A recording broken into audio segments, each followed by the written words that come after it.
right in the back, Spencer Holbrook, let him know.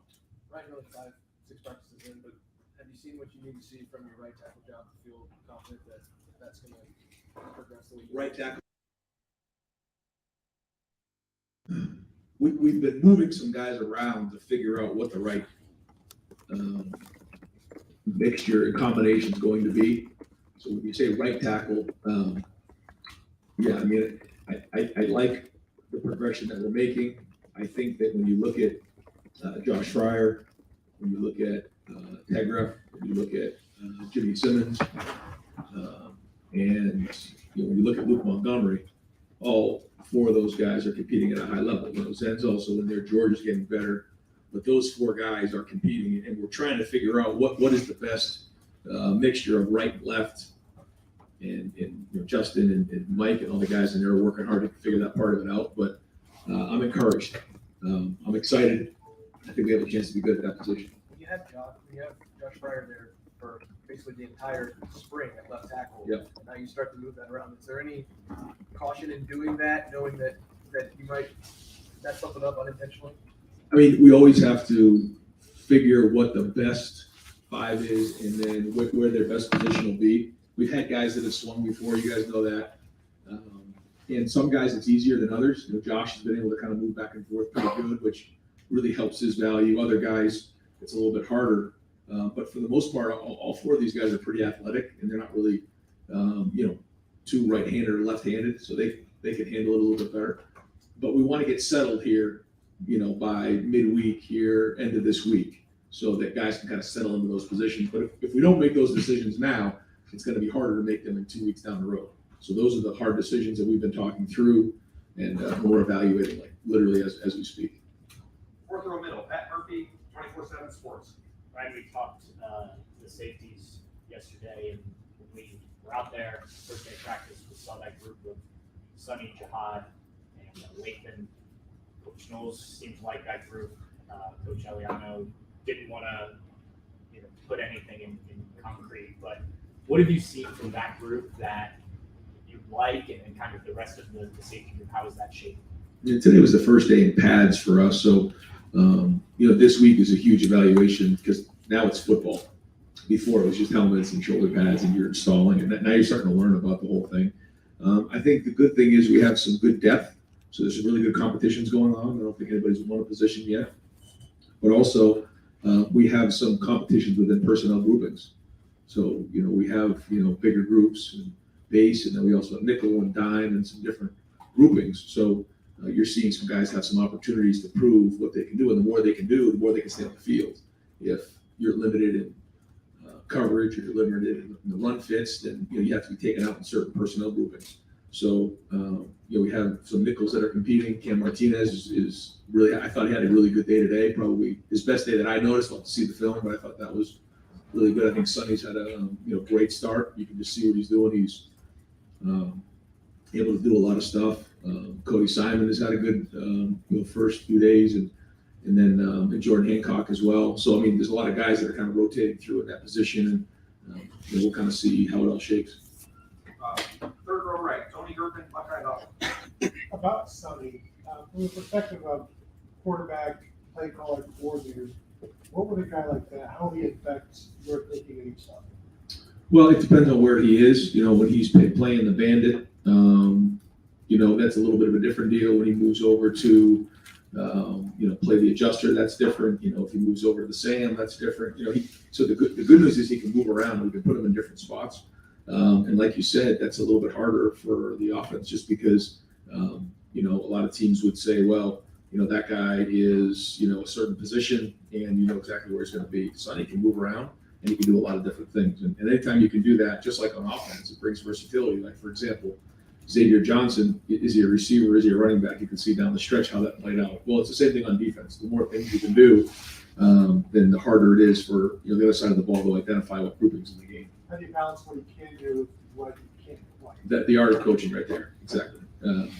Letting them play fast, having enough scheme. The term I use is, you get really good at your fastball, and then you got to have a curveball and a changeup. But if you're throwing all curveballs and changeups, then your fastball's no good. They're just going to sit on it. So you got to get really good at your fastball, and you only need a couple pitches. You have too many pitches, and you don't get good at your fastball. That's the best way I can describe it, and I think that's the art of coaching. Third row middle, Dan Hope, 11 Warriors. Ryan, Amari brought up something on social media that he had a surgery. Just what happened to him and what's his prognosis for getting that? Yeah, I don't know if I have an update on that. He did have a procedure. I don't know if I can get into all the details of that, but it's going to be, at least a couple months anyways, I guess, before he's back. And regarding just Oregon and Washington coming into the conference, what are your thoughts on that? What do you think they'll bring to the Big Ten?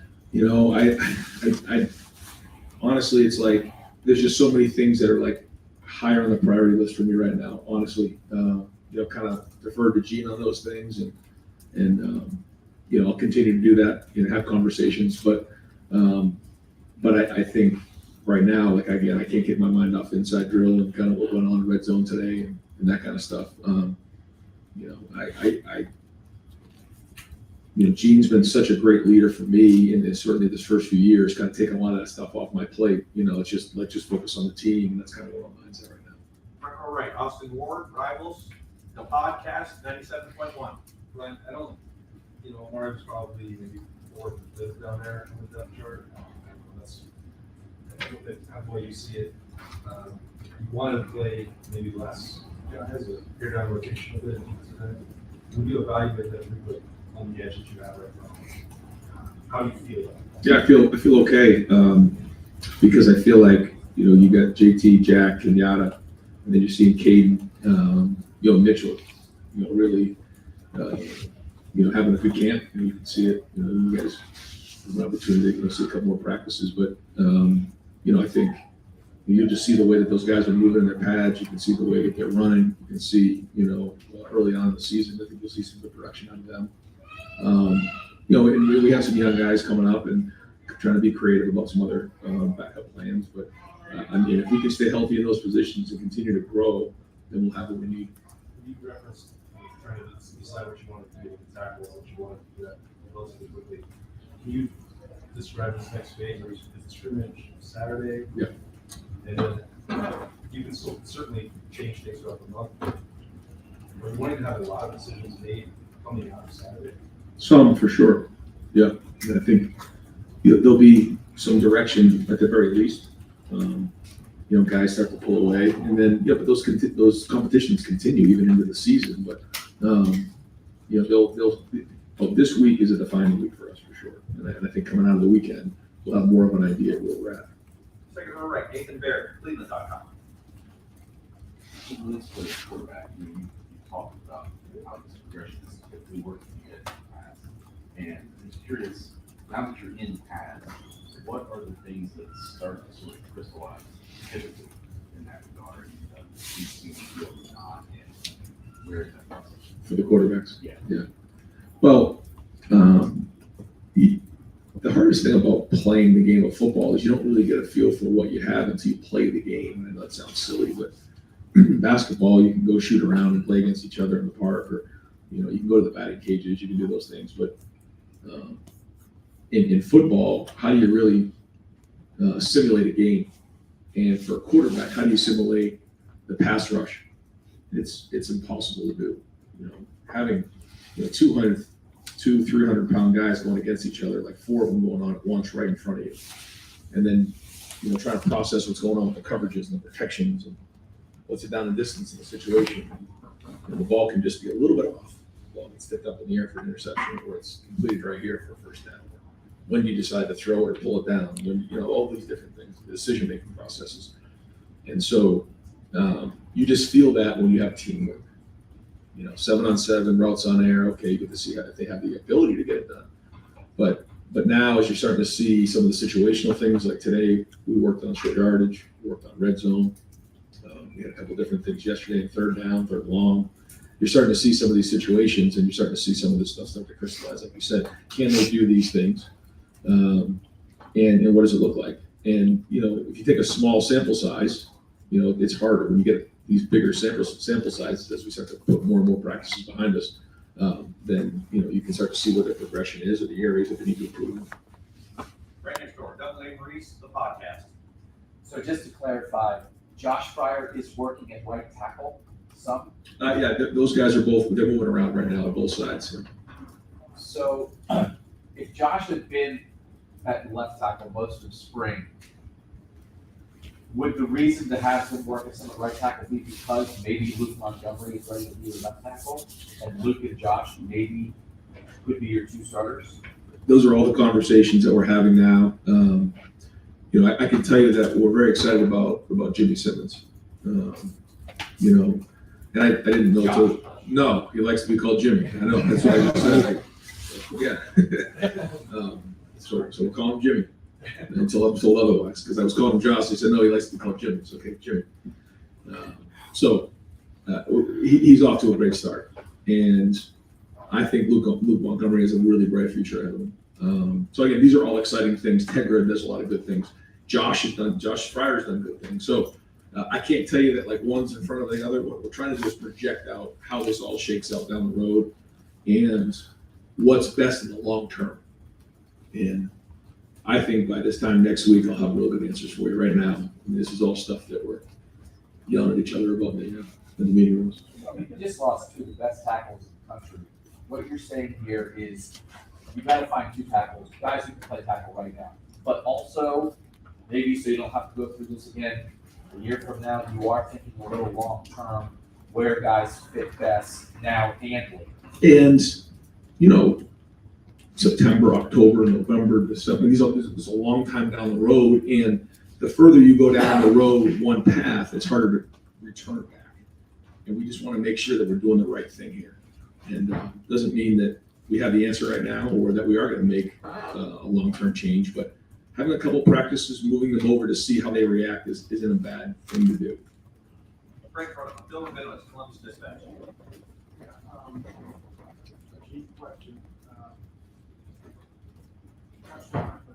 Just how much is it help you, and what would you want to say about how he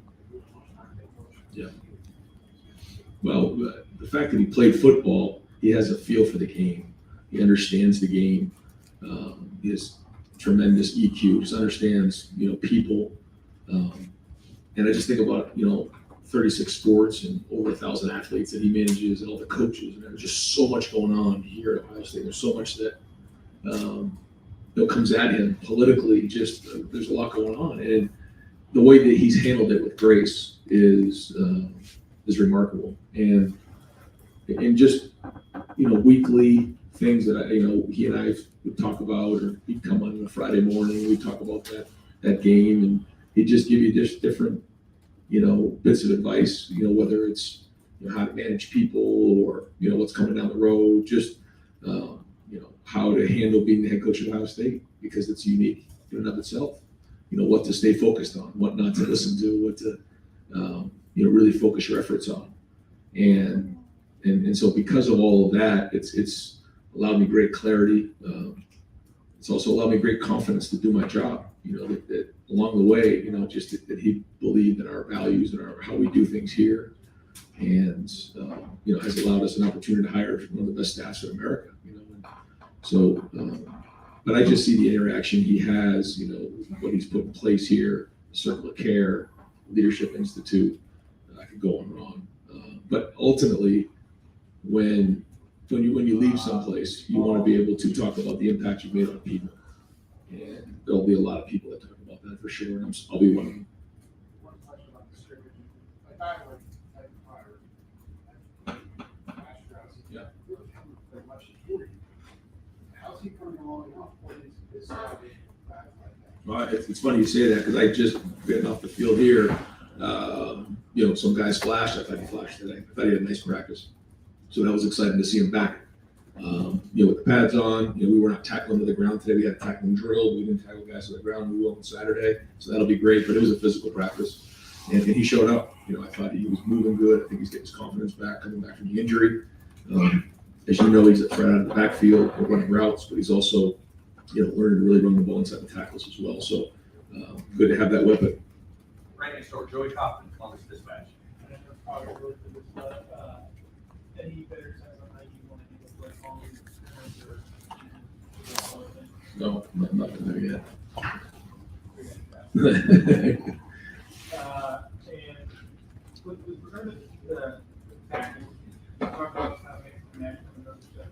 well about. Yeah. Are there, what is it, for those four guys, what are the traits you're like weighing, like, is there one guy that's really well, that you feel like, how are those kind of factors? Yeah, I don't know if I go through and compare all of them right now, but we need somebody that we can count on in protection to hold up against the best defensive ends in the country. And that's the good news is they're going up against there's some really good ones every day in practice, so that's a good test. But they also got to have the toughness to be able to not only handle what we do mentally, but throughout the whole season. So there has to be some resilience about them mentally, and then physically have the ability to athletically block the guys that we need to in the run game and the pass game, and have the length to be able to do that physically. I think for the most part, the guys who are there, they're built like tackles. Luke could probably play multiple positions. He's that athletic, but they all have the length to do it. And, they don't have necessarily the experience, and that's what we're trying to get in practice every day. But yeah, we're looking for guys who are athletic enough, but also have the toughness to be able to do what we need to get done and win games in the fourth quarter, and obviously at the end of the season. How are you guys? Okay. Yeah. Okay. Yeah. I mean, there's not, anything else right now that's noteworthy. There's a few things that come up, that are short term, but that's part of being back in. Right next door, Tim May, on 3 Letterman Road, the Tim May podcast. Sure, whatever. 2 points. Number one, when Gene came to you and said, Ryan, I want you to be our next head football coach, just in a nutshell, what did he lay out? What was that moment like? That was changing for you. It was. Well, it was unique just because of the situation in 18, and then the way it all played out. In 18, when he pointed at me, I thought he was pointing behind me, because I wasn't sure if he was talking about me or not. But then as things played out, there was a lot of people involved with that to help manage that, and then make that a successful situation.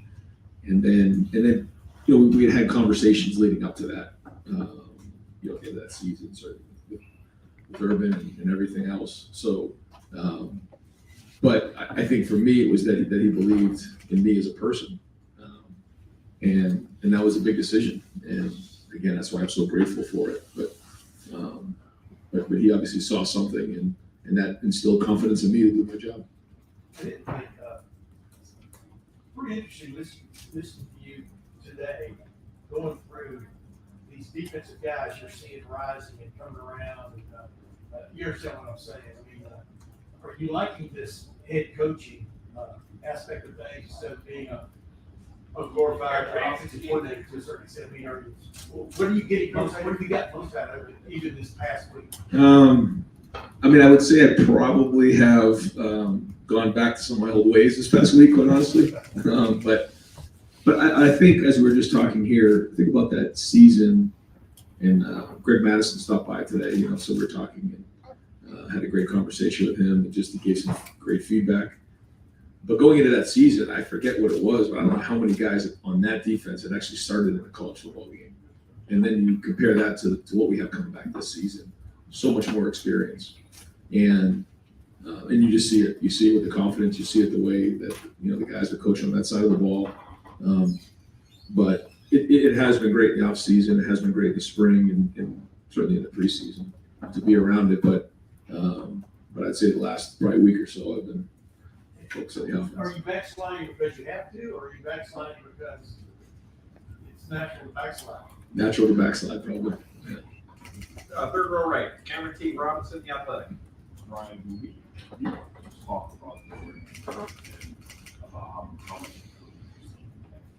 where do you see it the most, or is it just he's just flashing all the time? Yeah, the DBs have flashed in general, getting their hands on a lot of throws, much more challenging of the routes. But Jordan is very competitive. The biggest thing is Jordan had a full season of preparation going into this year, where last year he had that hamstring and it just got him out of whack. And that was a very difficult thing to come back from. As you guys know, those hamstrings can be really difficult. They're just finicky. And So I think that's the first thing. Plus, guys get into that, that third, fourth year, they start to get their rhythm going. They start to feel it. And so you're starting to see that with Jordan, Denzel, the same way. Just tremendous. Davison has been really good. Just been very impressed with the corner play. So hopefully that's going to translate, this season. But usually what you see on the field in practice, you're going to see in the game. So we can talk about that. I think after the spring game, you mentioned we find out like pro level. Have you seen a difference? Not just his foot on the field, but the way he carries himself, the way he reads. Yeah. Well, all the above. Yeah. So again, you don't want to create all these crazy expectations for people, but they deserve to get called out for what they put in the off season. They got to go put it on the field, and this week is important to build up that stamina, that kind of armor, that callus that we need to go play football, because there's been a lot of hard work put into this point, and I can't wait to see these guys play against Indiana. That's time for just a few more folks. Far right, Adam King, WDNS. Coach, I know we keep coming back to quarterbacks, but I'm curious, how tight is this race in your mind? You talked about things crystallizing. How close are these two quarterbacks to each other, or is somebody finally pulling ahead? It's a good battle. It's back and forth for sure. Yeah. And they know that this week is important to them.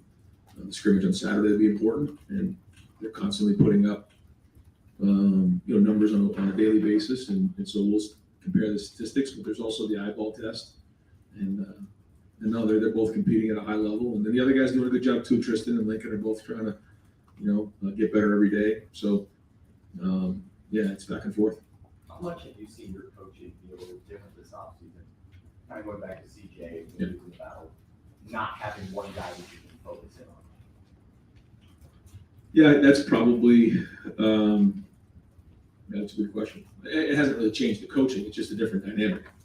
Yeah, I think when you look at where Justin and CJ were, where Dwayne was in that preseason, they were kind of they were there wasn't as much of a competition, I guess, the best way to put it. Where this one's a really strong competition, so that is unique. That hasn't changed the coaching. We're still coaching really hard. Deep right, Bill Landis, the podcast Rivals. Ryan, where are you guys at with the center position? Is that kind of Carson Hinzman's deal, or is he competing with Jacob James and Vic still? Carson and Vic really, Jacob is in there too, but I think that competition is heated up between Vic and Carson right now.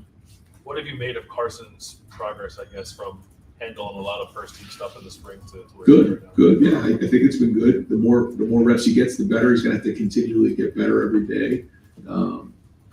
And I think this is for both of those two guys. I think this next week is going to be critical to figure out where they're at, because now's where you find out, you're a little bumped and bruised and tired, and this, the scheme's adding up, and who's going to now take the next step. I think it'll be clear, but we'll see. But that's a pretty good battle right now. What's allowed Vic to? Because that sounds like maybe Vic's made a little bit of a jump. I don't know if you guys talked about it in those terms in the spring. So what's allowed him to do that?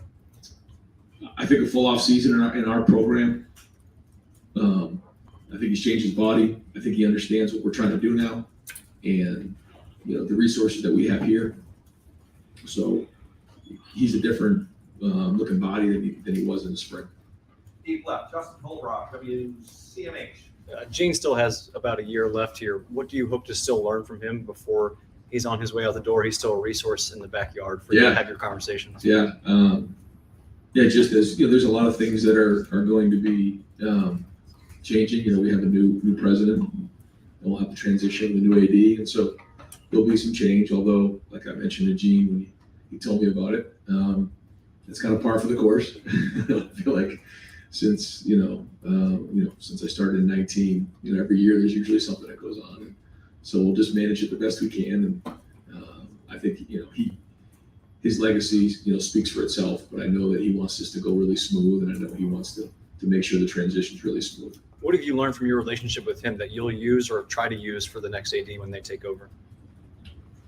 Constant communication and alignment is critical. I felt like he and I were always aligned, and that was very important. I see across the country that that isn't always the case, and I never took that for granted.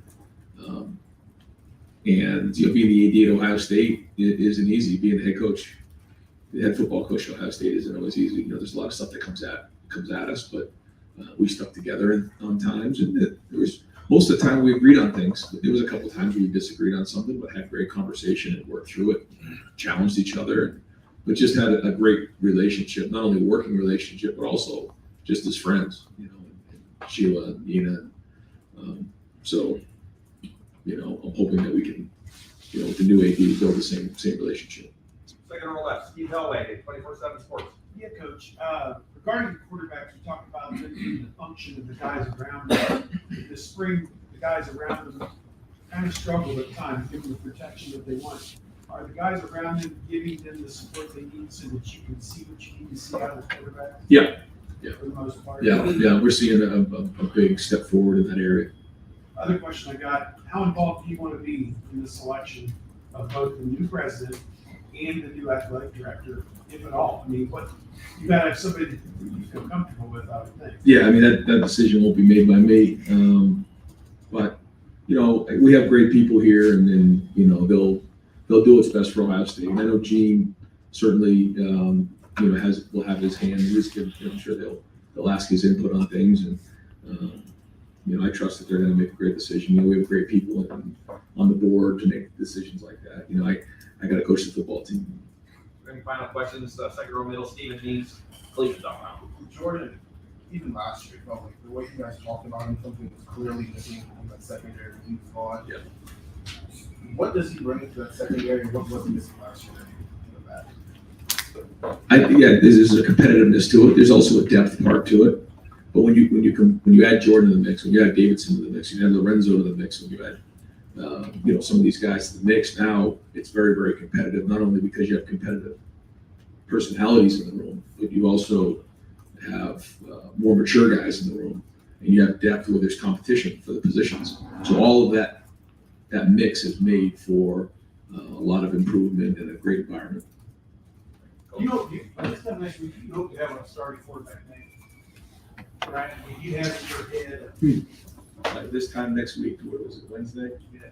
Yeah, I don't know. But I will say that I think by this time next week, we'll have some more clarity on where we're going. Yeah, at least headed into the first week. Yeah. Thank you very much.